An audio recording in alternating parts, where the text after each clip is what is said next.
Hey guys, it's Girl Got Game. Welcome to Wishes and Pen, Chrysanthemums in August. A demo for you all today on this Let's Take a Gander at. I was contacted about this months ago by Team Lunanier, I think is how you say it. I apologize if I butchered that name. Yeah, I think at the time they were having a Kickstarter for this and I completely missed the boat. So I just had too many things happening at the time. But they did get funded, so I'm very thankful for that because this looked beautiful. It's a game where you play a girl from modern Tokyo who falls back in time, just in time to witness the fall of the Tokugawa Shogunate and the war that followed in its wake. And you get to date some boys that are there. So there's romance and intrigue and probably trying to find a way to get back to our own timeline, maybe. Or maybe we want to stay in the past with the boys that we meet. I don't know. But it's beautiful. It's got animated backgrounds. And you can choose different MCs. Right, I want to have those. And maybe turn the music down a bit so I'm not screaming into your ears.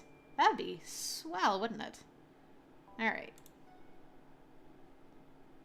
So, I guess, now it feels like it's too quiet to me. C'est dommage. We're already failing terribly. Okay. Let's start our journey into this demo and see what awaits us. I'm excited. It looks so pretty. Alright. Player name. So I'm going to be Kiku.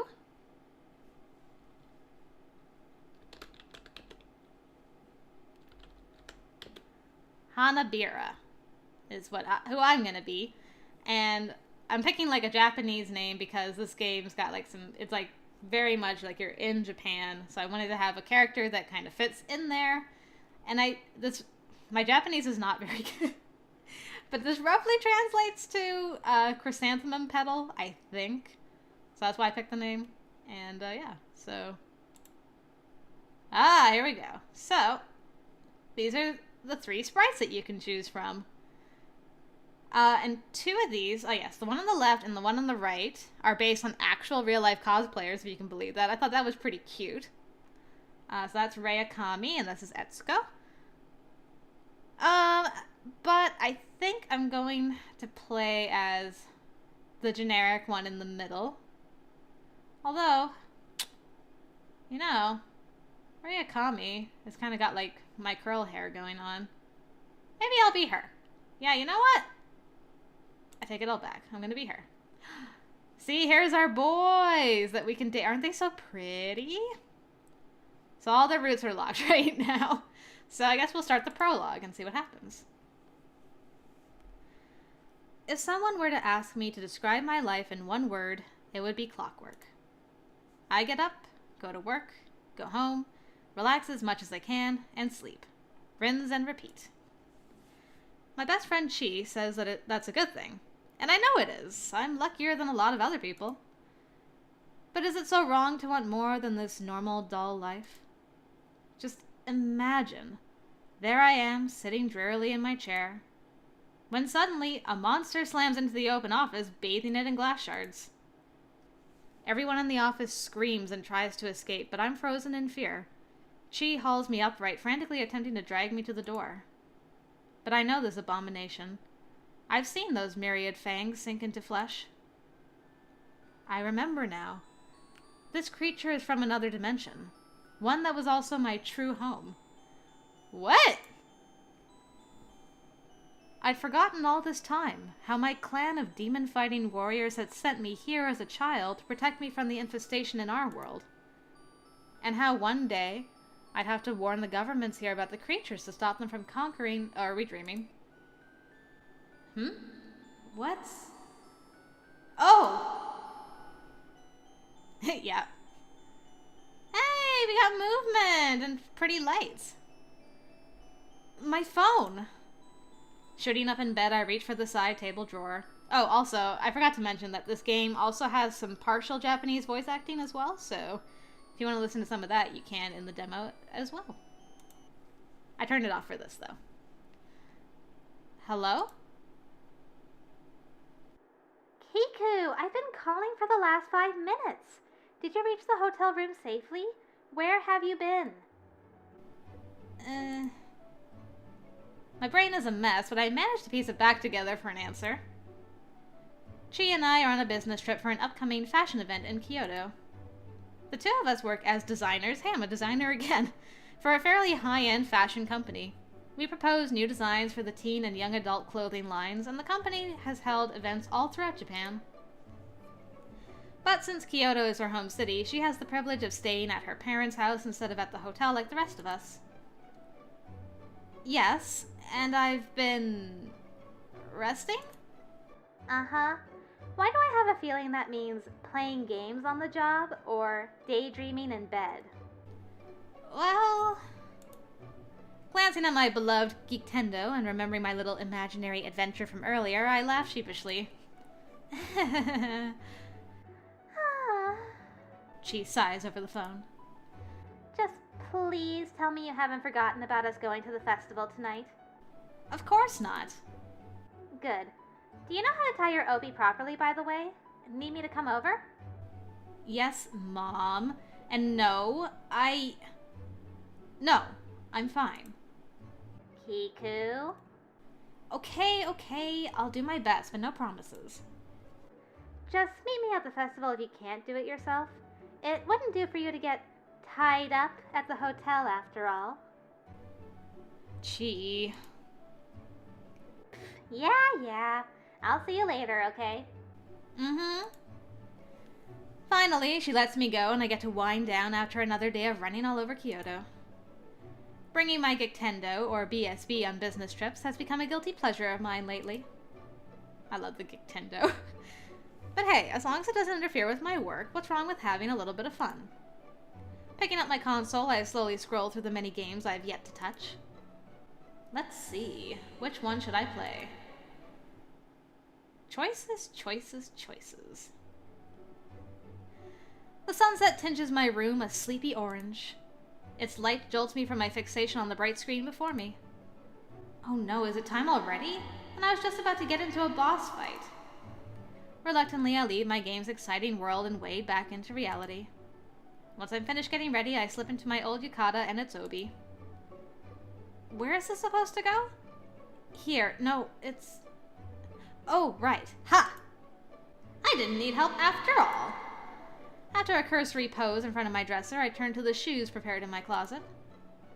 I could wear geta, but today is for celebration, not tripping all over myself.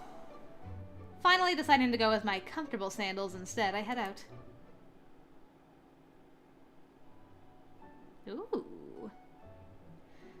Streams of color line the streets leading to the festival, swaying from the bamboo trees that bear them to the gods. The scent of fresh food wafts about, and a cheering mood fills the air, encouraging lovers to confess their deepest and darkest, lest their fate end like the pair who inspired it all. The weaver girl and the cowherd, parted for all time save this one day. I love that story. Romantic, sure, but to me, that isn't what lends the festival its magic. It's the many lanterns that canopy the festival which lend the day an enchanted air. They make it almost impossible for anyone to doubt that the gods just might grant their wish on this special occasion. And this year it's going to be me. Hey Chi, I just got here. Where are you? I have not changed into a yukata. Kiku, I'm really sorry. Huh? So, something came up. You know how my mom's always trying to set me up with random guys? Yes? She's doing it again, but this time, it's that guy I grew up with. You know. Wait, no way. That guy? He's here? Chi! This is big. In high school, Chi always told me about this perfect boy she knew from elementary school. His only flaw was that he left the country right before high school. I know, it's just, I feel terrible. Mom wants us to have dinner together since he's back, but I know you and I made plans, and I gave you that talk earlier. No, it's fine. I know how much you liked him. I hope it goes well. You're an angel, Kiku. I'm really, really sorry. I'll see you tomorrow, okay? Only if you promise not to skimp on the details. Promise. With another excited giggle, Chi ends the call. That leaves me alone at the Tanabata festival, but it's not so bad. The day already has big plans for me. Games to play, food to try, and most importantly, the bag of tanzaku in my hand. I managed to find a bare bamboo tree and get to work, tying the ribbons of my many tanzaku tightly around the branches. Don't want them flying away, after all. I mean, I worked on these for an entire week. Writing on them, cutting them up, punching holes and tying ribbons, even neglecting a bit of my real work just to make them perfect. So, if the gods would be ever so kind as to recognize my hard work, I'd really appreciate them granting my prayer. I only wrote one wish in all of my tanzaku, after all. That's fine, right? I asked the question aloud, almost as if the gods can hear me. But if they could, wouldn't they have answered my wish ages ago? I wonder what she would say if she were here. Wow, you took up your own tree. Yeah, that is exactly what she would say. I snort, trying to stifle my laughter until I realize I wasn't the one who said that. Then who? I turn around, glancing left and right, but all I catch is the back of some guy walking away. Hey! The crowd that somehow parted for him converges again, letting him get away. Ugh, what's with that guy? Mystery man. I don't bother going after him, though. I have better things to do. Who cares if I took up a whole bamboo tree? I mean, if you look at every single tanzaku I made, you'll see that they're sort of like snowflakes. Each strip of paper has a little pattern on it, and not one is like the other. Also, thank you, freaky mystery music, for just stopping now. Doesn't all that just show my dedication to my wish and my belief in the gods? The answer is yes, most definitely. I even say a little prayer to be sure. A please, please, please for each tanzaku. I'm so intent on this wish that I almost forget everything around me. At least until my belly rumbles. Oh, I guess it's time for takoyaki. Yum! Let's go get some. So pretty. Kiku, I'm so sorry. I've lost count of how many times she has apologized to me on the way to work this morning. Gee, I said it's fine. Besides, you can't be that sorry if you're smiling ear to ear. I grinned mischievously, leading us into the elevator. I thought you'd never ask. Well, go on. You owe me a festival's worth of details. One word. Perfect. What? You still think he's perfect after all this time? Didn't we figure that you'd get a reality check about his flaws once you met him again? This is reality. He knows about the kimono. Not to mention he's a total history buff. Wait. Hold on. You brought up the kimono on your first date. Not the point, Kiku. He even wants to take a look at it again with me next week. She is a history nut, and her favorite artifact is one of the most ornate kimono ever uncovered in our history. Though its beauty and intricate design have been perfectly preserved all these years, its name and maker has been lost to time. Now it's known only as the kimono. We're gonna be the designer of the kimono, aren't we? A fact that Chi finds extremely fascinating. I guess I understand why, though. An anonymous letter was found inside the kimono. It talks about never forgetting its recipient, no matter how much time has passed, and wanting to meet them again one day. Long story short, a connection that spans all time and hardship. Some believe it's a love letter, but it never confesses anything to that effect. Either way, it seems the letter was never sent. Or was it? It's so tragic. But that's what makes it one of the most mysterious pieces in fashion history. No way. So he really is still Mr. Right for Chi? Yes. Chi rolls her eyes and I burst into laughter. Luckily for me, Chi's in a really good mood. Unluckily for me, my boss isn't, and he's standing right by the door when we enter the office. Miss Hanabiera, my office, please. She looks nervous, staring only at me, but I subtly wave her away. Yes, sir. I follow suit as he whirls and marches to his separate office. She gives me a smile of encouragement right as I follow Mr. Kano and shut the door behind me. Is something wrong, sir? Mr. Kano's expression is solemn as he points to a folder on his desk. It contains my design proposals for the event that I prepared a week ago. What is this? Almost everything that you came up with looks made for a mix-and-match store. A mix-and-match store? Sir, I try to sound more confident. I really did go over everything thrice this time. So what was it this time, if not carelessness? Just plain laziness? A wounded expression glances my features before I can help it, and Mr. Kano sighs. Oh, Miss Hanabira, you work here, so I'm certain you aren't even remotely untalented. The hiring committee and I once saw that out of your entire batch of hires, you showed the most promise and zest. You started out so well. What happened? What happened, huh? I try not to clench my fingers. Mr. Kano always gives me some talk about how I had so much potential and how I'm not using any of it. And as much as I try to brush it off, a part of me knows that he's saying the truth. But what can I do if I don't feel happy every time I think about the problems or flaws that I see in my work? He keeps telling me I'm smart and talented. But how can I believe that when I keep getting passed over for a promotion? It comes to a point that sometimes I don't see the point in trying anymore. Because my creations, goals, feelings, I don't even understand them anymore. I'm sorry, sir. I'll do better next time. Mr. Kano watches me, searching my blank face for something, but he doesn't appear to find it. All right. Just make the revisions I noted and add the necessary details. I expect a better design proposal next time, Miss Hanabira. With that, he turns his laptop on, refusing to meet my gaze again. His sign that I can go now. My colleagues watch as I leave the office, but I don't show anything besides my slumped shoulders.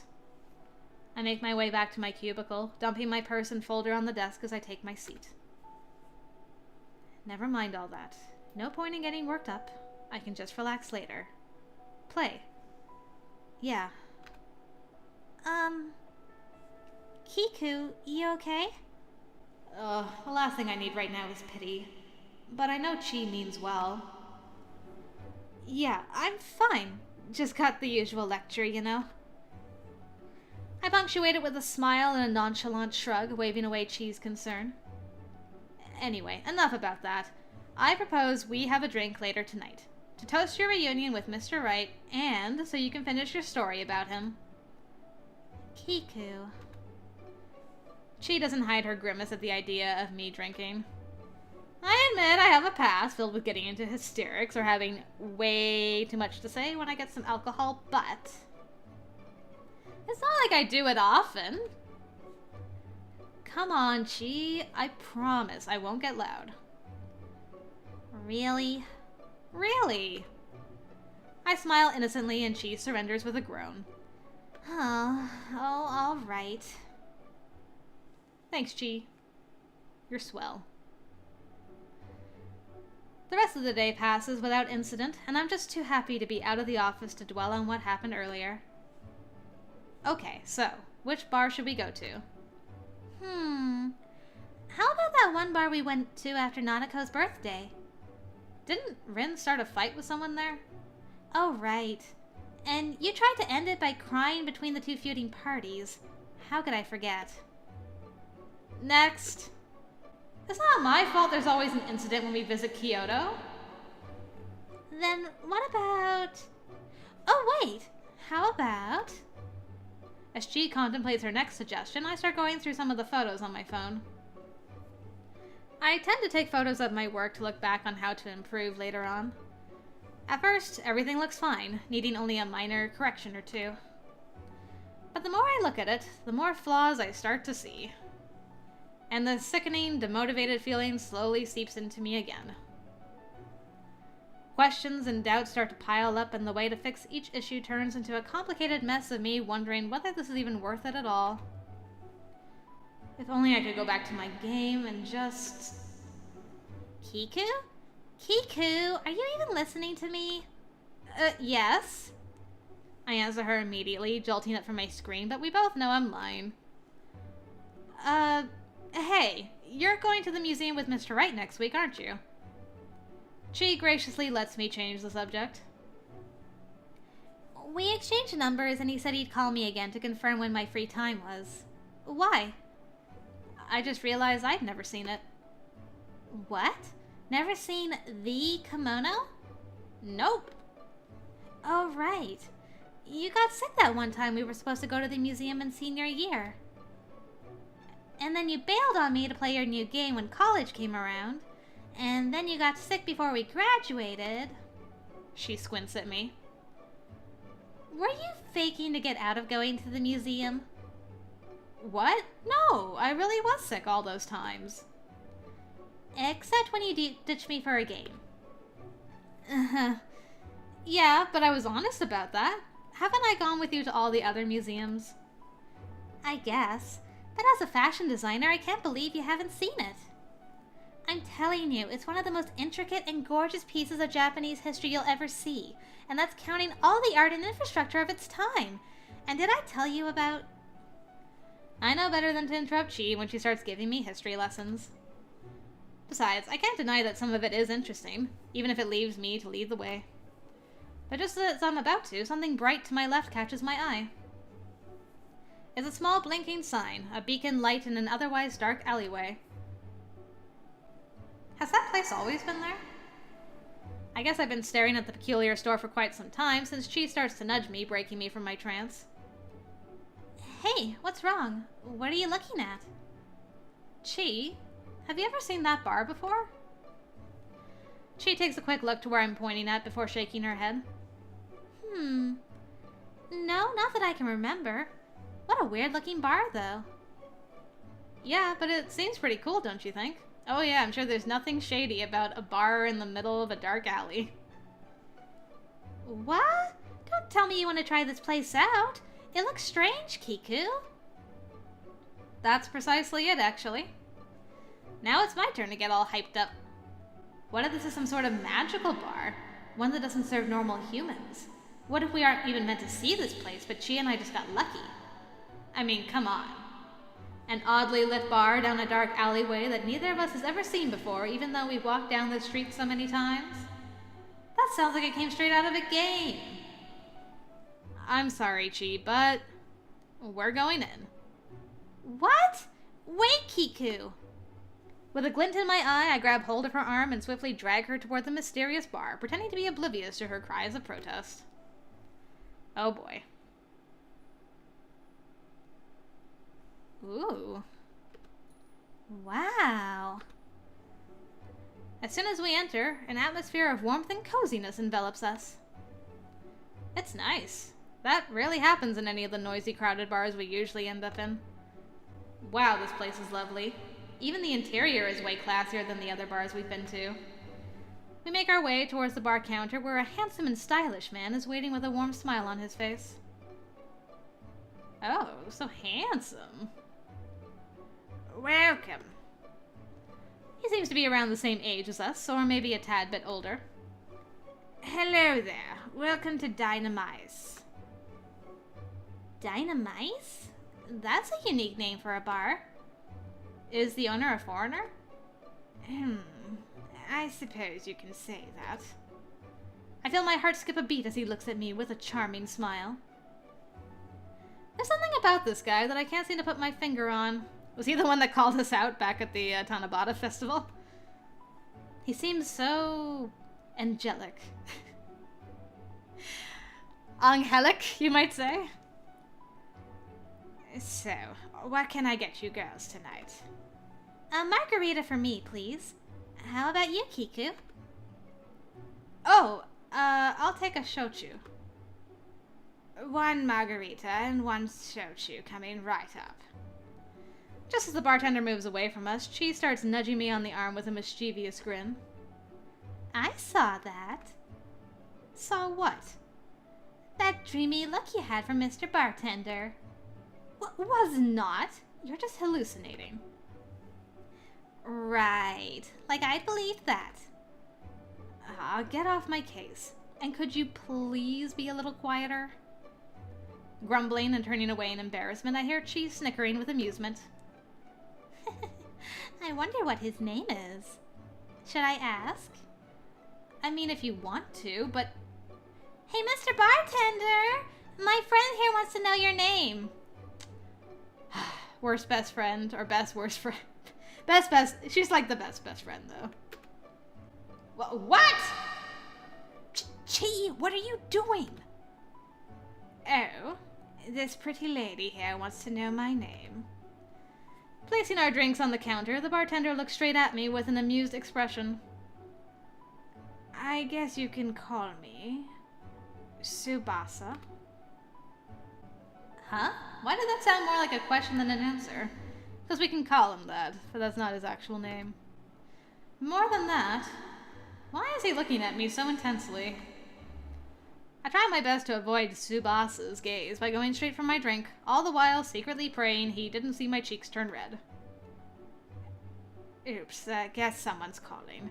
Excuse me, ladies, I'll be right back.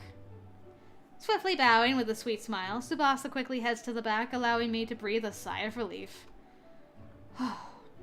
Kiku! Don't down your drink like that in front of a guy. It's so uncool. This is all you're doing. Why did you say I wanted to know his name? Because you wouldn't have asked if I didn't. And he seems to like you two anyway, so does it really matter? Of course it does. No, not really. Ugh. You know what? I am so done with you. You aren't. But anyway, cheers to you finally maybe getting a boyfriend. Don't forget what I taught you, okay? Remember to sit up straight and don't slouch or burp. You know, I'm really starting to regret going out with you tonight.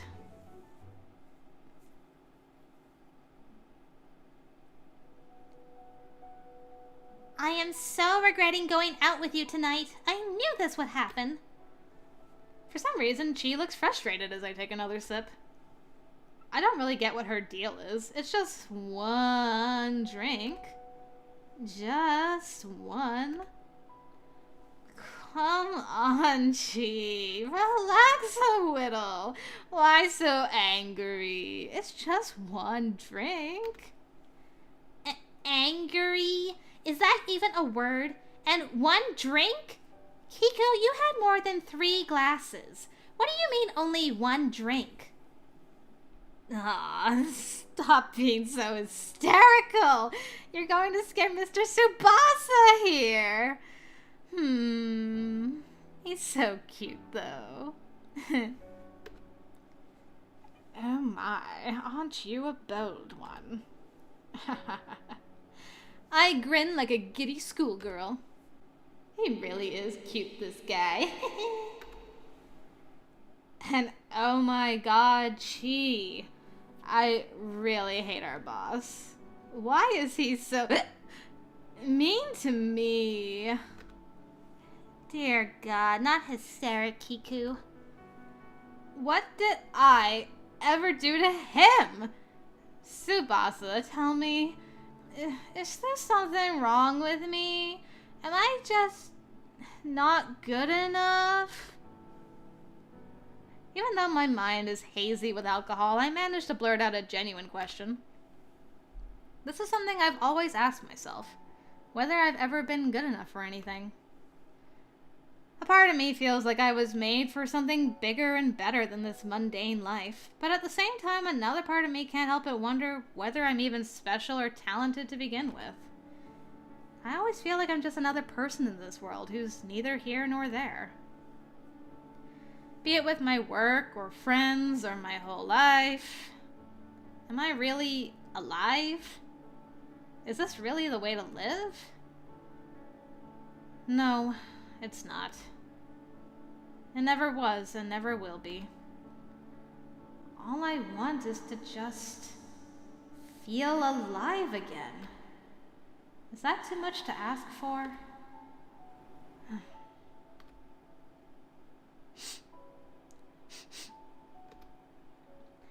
Oh, Kiku.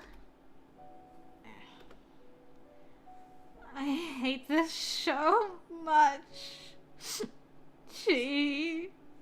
Tsubasa. Does this happen often? Her being a mess after drinking? Yeah. She gives me a sympathetic look while I continue blubbering incomprehensible things. Why is this happening to me? How can boss expect me to work harder if he doesn't give me a promotion? Or accept me, even? That's rough. But, hey. I feel someone drawing close to me. I look up in a daze, sloppily wiping my eyes and nose, and meet Tsubasa's kind gaze. Oh boy, here we go. If you had the chance, would you really rather live another life? Another life? Yeah, that sounds nice. Yes. Even if you don't know what the other side may hold, just because it looks pretty doesn't mean it's all cherry and cupcakes, you know. I can feel my consciousness drifting away even as I try my best to keep my eyes open. It's fine. Yeah, it's okay. Anywhere but here. Eh? Kiku! Oi!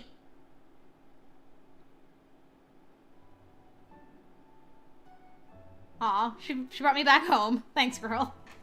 I thought that was when I teleported. Where am I? Wasn't I at the bar with Chi? Ugh, the sun's too bright. My head hurts. Slowly getting up, I press my palm against my throbbing head.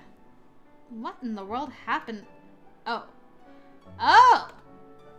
Bits of memories from late last night slowly comes back to me, and I can only cringe at the monster that I became in front of Chi and Tsubasa. Oh my god, what is he going to think of me from now on? And what is Chi going to say to me when I call her later? The thought of what Chi might do to me sent shivers down my spine. I promised her I wouldn't get all drunk, and yet... Oh boy. I am so dead. I sluggishly... I still got a little bit of alcohol in me. I sluggishly turned to the bedside drawer, already thinking up all the apologies I'm going to write her when I see a post-it note neatly placed beside my phone. You're lucky we have 2 days off or else. Anyway, I brewed some tea for you and there's some food in the fridge. Feel better soon. P.S. Let's never go drinking again. Chi. Oh, at least she doesn't sound angry. Thanks, Chi. I plop back onto the bed, my head still a spinning mess. I try to think back on what transpired earlier, but the only thing I can remotely remember is meeting a handsome bartender, drinking myself silly, and making a huge fool of myself. And in front of a cute guy, too. Ugh. What's the point in thinking about all this? I should just sleep it off. A short while later, I fall back asleep. Didn't even put on some PJs. I open my eyes, but I can't see. I'm breathing, but my chest is cold and heavy. What happened? It must be the stupid alcohol. A bitter aftertaste lingers on my tongue, and I swallow in an attempt to get rid of it. All of a sudden, it's difficult to breathe. My face is damp, and so is my chest. Wait, is my head nearly buried underwater? Ah! Whoa. That was an unfortunate place for us to wake up, but whoa. My eyes snap open as I lift my head, gasping for air. Water sputters from my mouth and nose as I sit up, chest heaving erratically as I cough.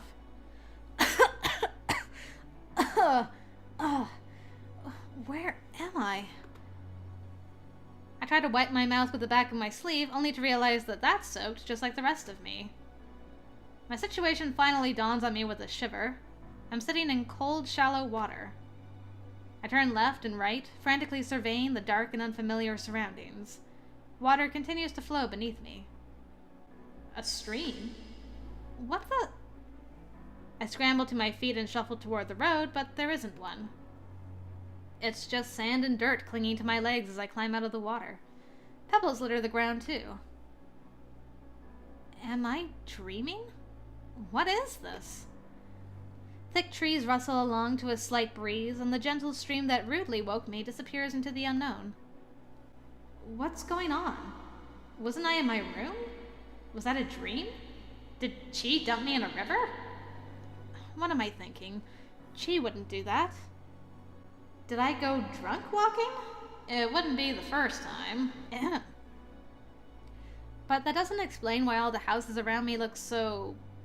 old. Did I wander into the more traditional side of Kyoto? Ugh. It doesn't matter.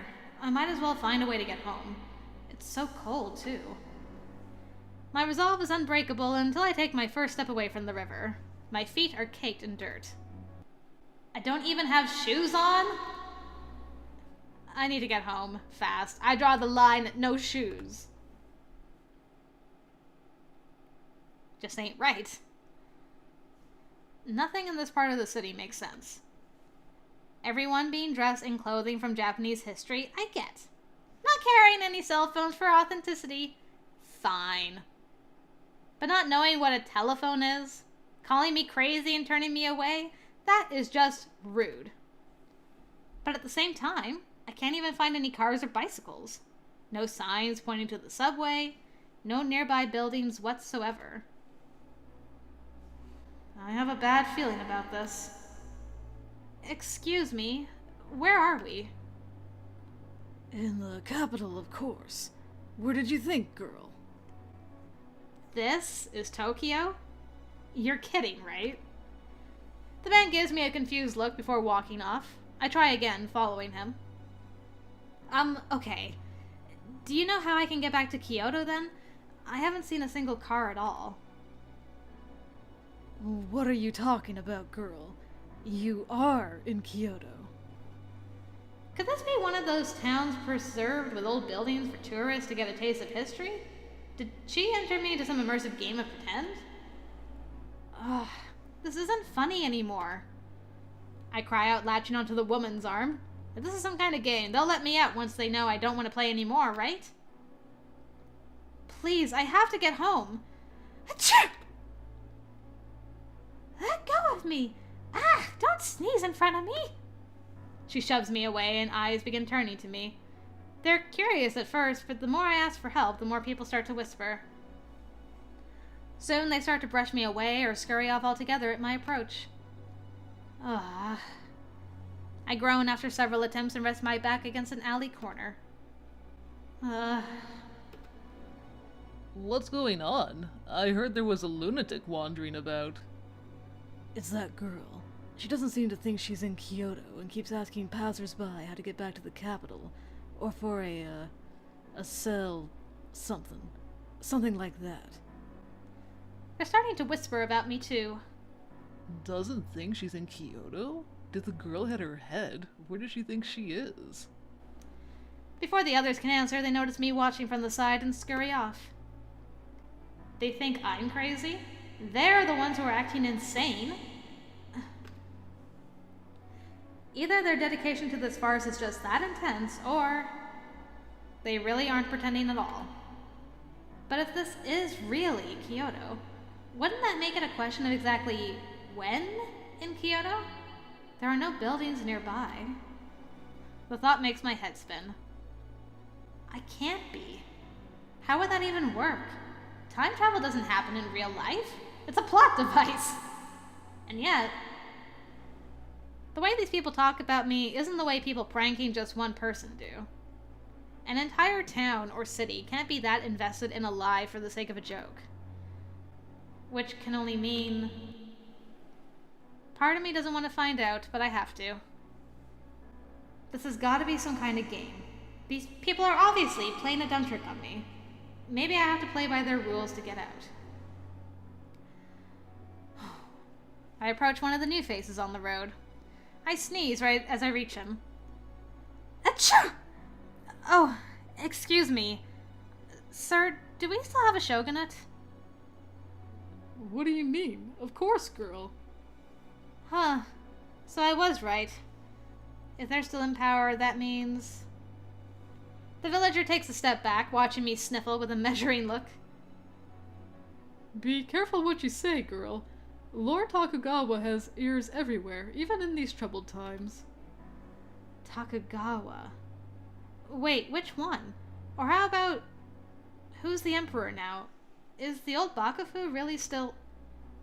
Before the man can answer, his eyes shift to something behind me. I have no idea what she's talking about. Forgive me. With a rush bow, he runs off. I turn around to face two guards watching me. The old Bakufu? What are you talking about? We heard reports that a young woman was asking about a cell. Could that be you? Not that I really want to be in a cell. I rub my nose, ignoring the scratchy feeling in it and in my throat. No, I meant a cell phone. A cell phone.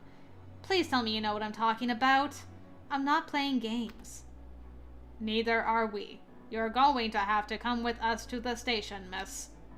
Wait! You just misheard. Please, let me explain. If this really is the past, then... What happened in Kyoto? Come on, Kiku. Think. You were playing Historyuki just a few weeks ago.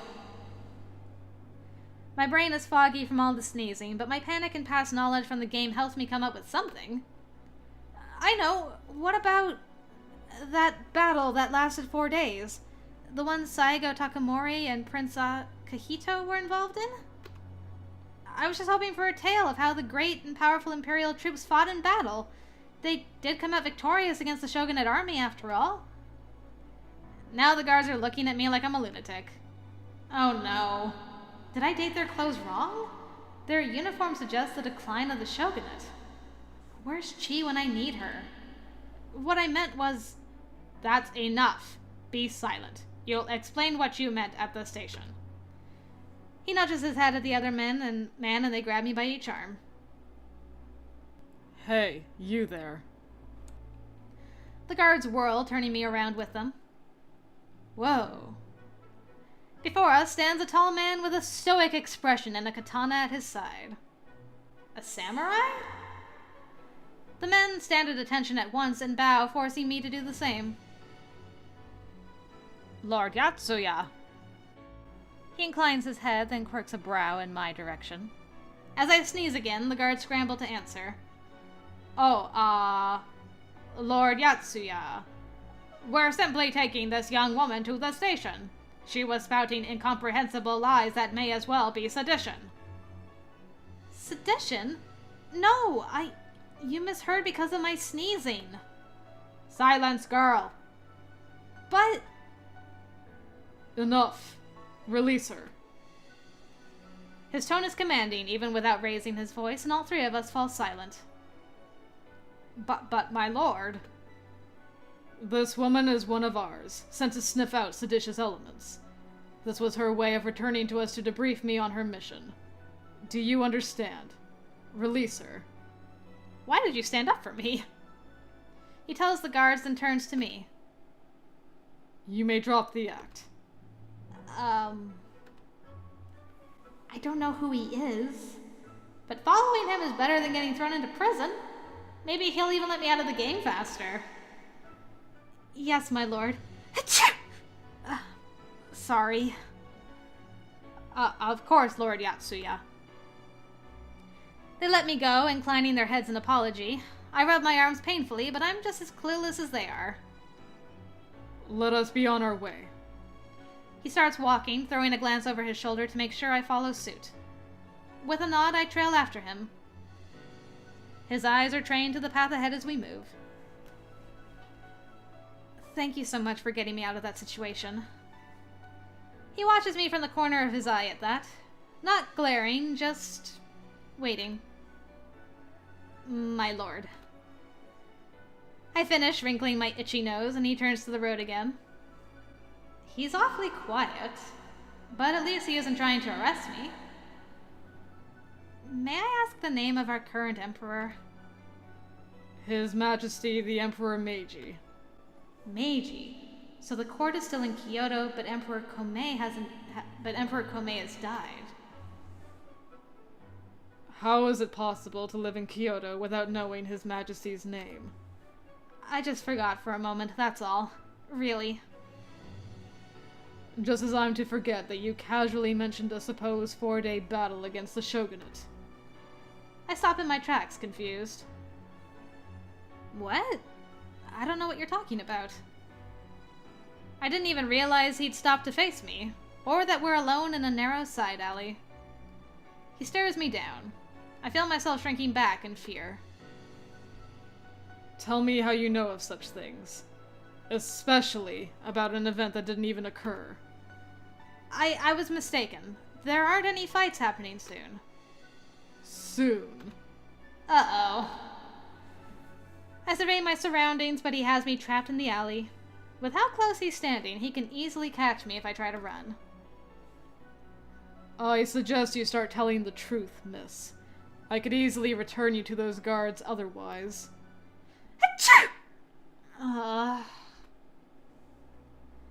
Distracting me with your sneezing isn't going to work. I intend to have answers. I'm not.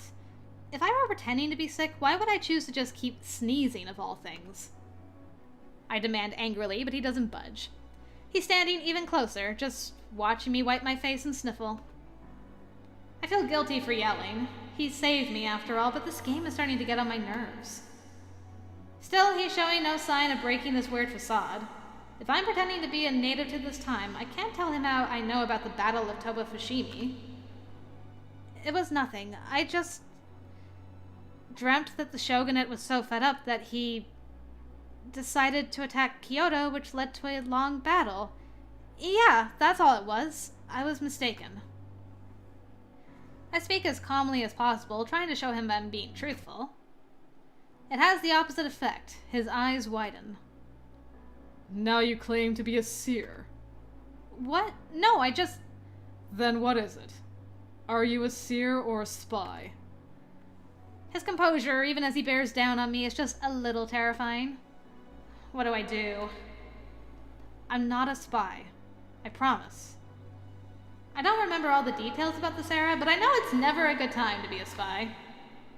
He takes a long, intense look at me, measuring, and then opens his mouth to speak. Achoo! Whatever he was about to say dies on his lips. Instead, he sighs. Come with me. With a hand on my shoulder, he guides me out of the alleyway and onto the main road. Most of the guards making rounds in the city bow to him as we pass, and murmurs follow us through the city. I barely notice. It's like they made a perfect replica of pre-Meiji Restoration area Kyoto. But how?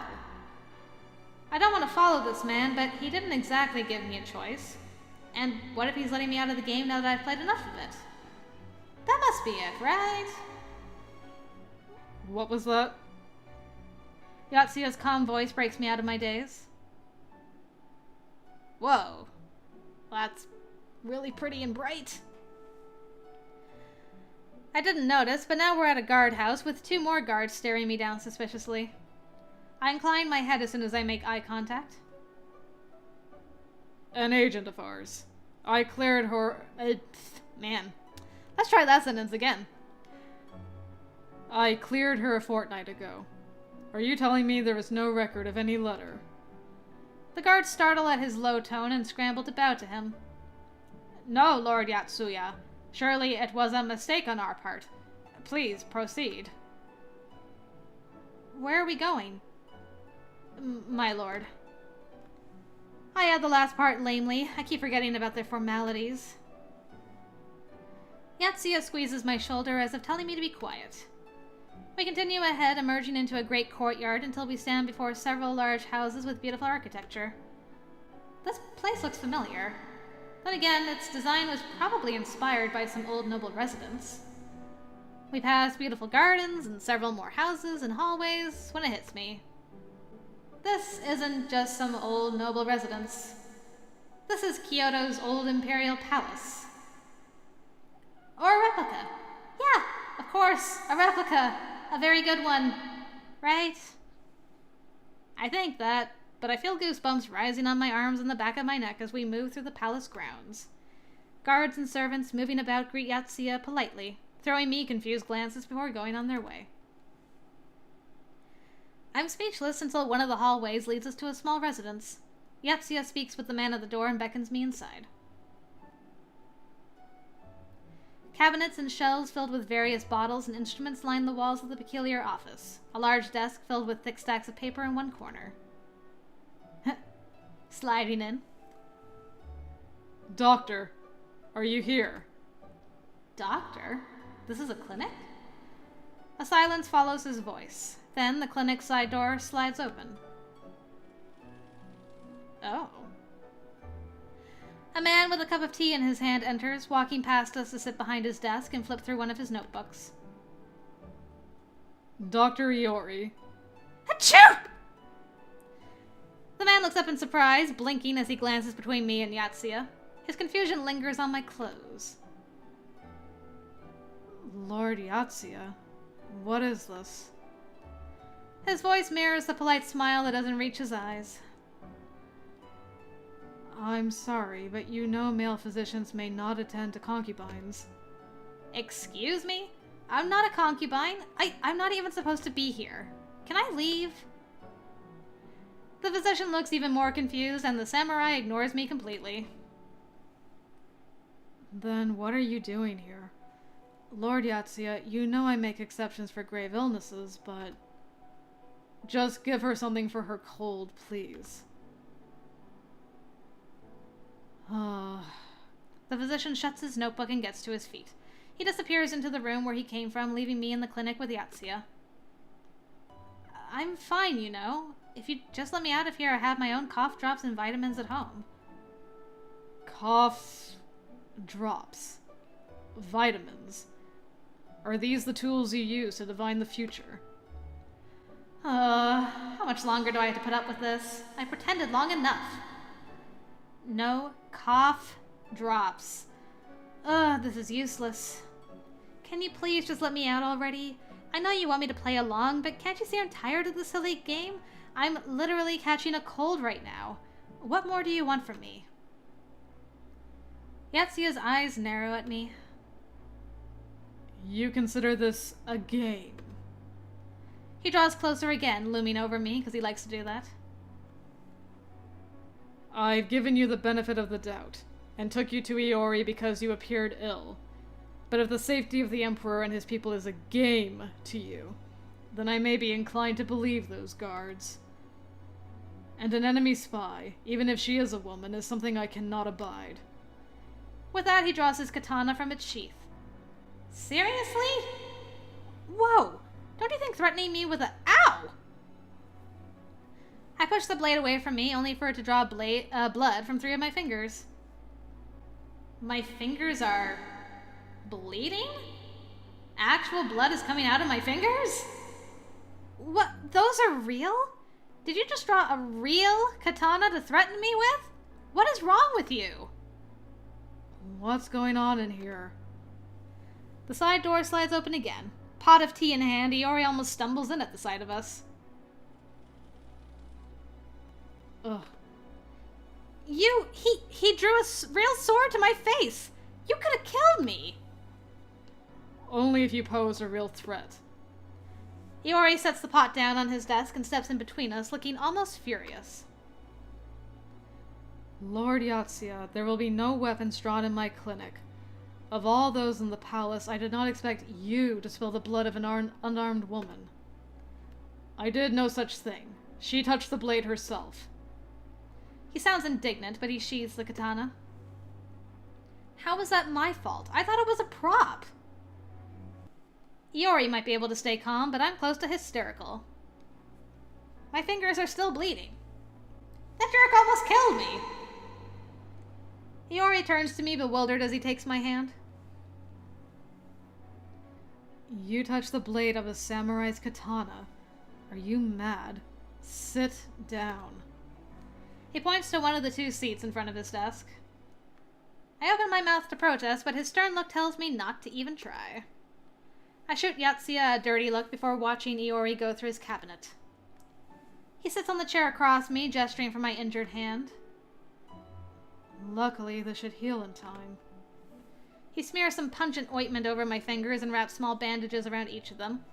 When he finishes, he motions to the teapot. This tea should suffice for your cold. Ginger, honey, and sugar in boiling water. You can make this at home. Now... He gives Yotsuya a look.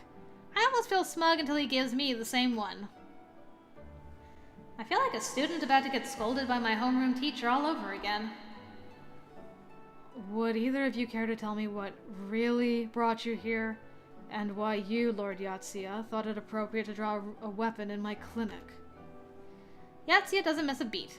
He starts before I can even begin to gather my thoughts. I found this woman on the streets wildly insisting on the non-existent battle. What? At first I thought her a mere lunatic, but her proclamations were oddly detailed. And when I questioned her, a word slipped and caught my attention. Soon. To imply the battle had yet to take place. I wasn't proclaiming anything, and that's not what I meant at all. I was just...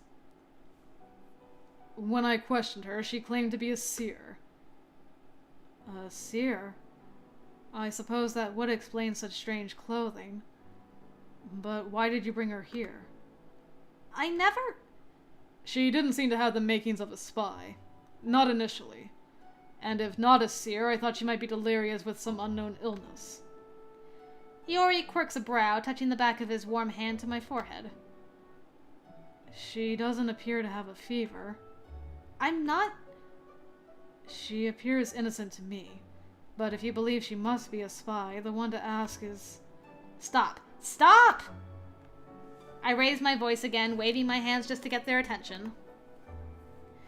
The 2 finally notice that I'm right here. You know what? This is a nice script and all, and really very interesting and believable, but please just let me go home. You will return home when we have verified your information, and if true, determined how you came upon it. No, I'm not doing this anymore. I never asked to be in this ridiculous LARPing session. LARPing? I angrily get to my feet. Guess what?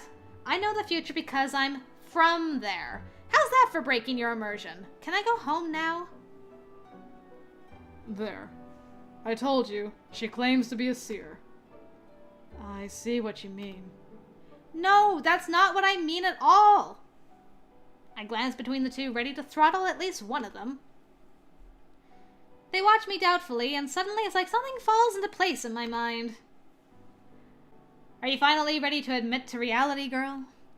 Do they really not know what I'm talking about? This isn't an act, is it? No. I'm just stressed. It's gotta be stress. Please stop. What do I have to do to get you to stop? I don't even realize my good hand has a grip on Iori's arm until he places his hand on top of it. Stop what, miss? Yotsuya only shakes his head when Iori shoots him a worried glance, as if he's saying, my point exactly. You know this isn't real. I didn't even sign up for this period piece. Please! Miss, please calm down. Please don't cry. I'm not! I deny it, only to realize how blurry my vision is and how shallow my breaths are. I'm just... Some guy drew a real sword against me and almost killed me. I'm sick. I'm coming down with something. I just want to go back to the hotel, but I get dragged into some palace backdrop and I'm about to get tetanus, and... I finally stop blubbering once I burst into frustrated tears and my hands are covering my face. It's embarrassing to cry in front of strangers, but I can't help it. And even then, they just stare at me, glancing at each other unsurely. Yotsuya briefly extends his hand before balling it into a fist and withdrawing. Ooh. They're not denying it. They think this is real. Either they're insane, or... The door abruptly slides open. The man who enters pauses, blinking at all of us, and then immediately rushes to my side. Oh, hello, cutie. What's going on here? Are you all right? He bends a knee next to me before throwing Iori an accusatory look. What have you done? I didn't... Iori stammers, but quickly schools his features. Rising to his feet, he stares down at the man. Mitsuki, what are you doing here? Mitsuki blatantly ignores him, turning to me as I rub my eyes, trying to see who's talking. I've stopped crying, but that doesn't make me feel any less hysterical. What happened, miss? You can tell me. Mitsuki, I'd rather she didn't. I ignore him. I need to tell someone. Even if I'm starting to doubt what I'm saying, I have to try. I was just in Kyoto for a fashion event. I'm not even from here. I don't know how to get back to the hotel, much less to Tokyo. Oh. Did everyone just say Tokyo? Yeah, 2 people said Tokyo. Okay. Tokyo? Tokyo?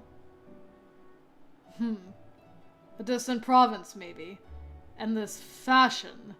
Another word for divination. Yotsuya is just so hardcore on the divination. Never mind that, Lord Yotsuya. Miss, how did you come to the palace? I brought her here. Mitsuki, what is the purpose? I was in the street, just trying to find my way home. These guards arrested me. Lord Yotsuya saved me, but he wanted to take me to the palace because... I hesitate. I feel Yotsuya's scrutinizing gaze on me. I don't want to get into this again. And if we are when they believe us to be, even if it's impossible... Because I talked about the Battle of Toba Fushimi. Battle of Toba Fushimi? He pauses as if deciding what to say. What about it? Nothing, just... I don't even remember much about it. There was a battle on 2 main roads, Toba and Fushimi. One of them was on a bridge, I think, and that was only on the first day. I don't remember where the second day's battle happened, but there was a naval battle too. After that, I know the shogunate started to falter. Their troops were confused, and it was blow after blow to them for that. I remember because the shogun numbers were almost thrice that of imperial troops, but the imperials still won. That's it. It's happened. You know it has. Don't you? I look into Mitsuki's concerned gaze, expecting recognition in his eyes. But there is nothing of the sort there. Or in Iori's, or in Yotsuya's. They have no idea what I'm talking about. A scheme to reinstall the shogunate. You heard her. Iori nods. That does sound dangerously close to a plot to seize power back from His Imperial Majesty. Or, as you suggest, clairvoyance. But given her unstable emotions, she might also be... I'm not crazy! I interrupt, getting to my feet. Mitsuki follows, studying my face. I hate to agree with a man who made you cry, but Iori is right. Now, I don't believe you're lying or that you're mad. So which is it? Iori shoots Mitsuki a withering look, but he pretends not to see it. I'm... They're not letting it go. I'm starting to think I might actually be in the past. I don't know how, but if I've been transported here and the shogunate is trying to wrest control back from the emperor, my words really are dangerous. I have to choose them carefully, even if I feel stupid doing it. Part of me still wants to believe this is a joke. But everything that's happened so far, everything they're saying, I have to give the possibility of time travel a chance. Smothering my desire to freak out and start crying again, I look at the others in the room. I am a seer. I sigh out the last word. It's such a lie, but I have to pretend unless I want to get hanged or something for sedition. sometimes I still don't believe it, and I can't always tell when I'm seeing the future or something that's already happened. For a long time, nobody speaks. I don't want to say any more until they react to my response. Finally, Yotsuya crosses his arms.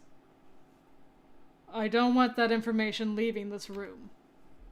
He gives Mitsuki a pointed look. Mitsuki, looking deep in thought, snaps out of his trance and gives Yotsuya a grin. This is worrisome, no matter how it turns out, but you can count on my silence. I highly doubt that. But of course, you have my word, Lord Yotsuya. What are you planning? She paints a broad picture, but a story like this doesn't come from nothing. I want to ask someone who might confirm its veracity. He can tell best if this has any merit. It's best that you bring him to my clinic. That way nobody will... He openly gestures to Mitsuki.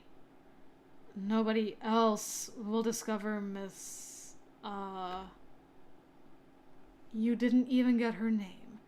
Well, I can't say I'm surprised, Doctor. He says with a disapproving frown, but replaces it with a smile when he turns to me. I'm sorry my peers were so rude to you. What's your name, miss?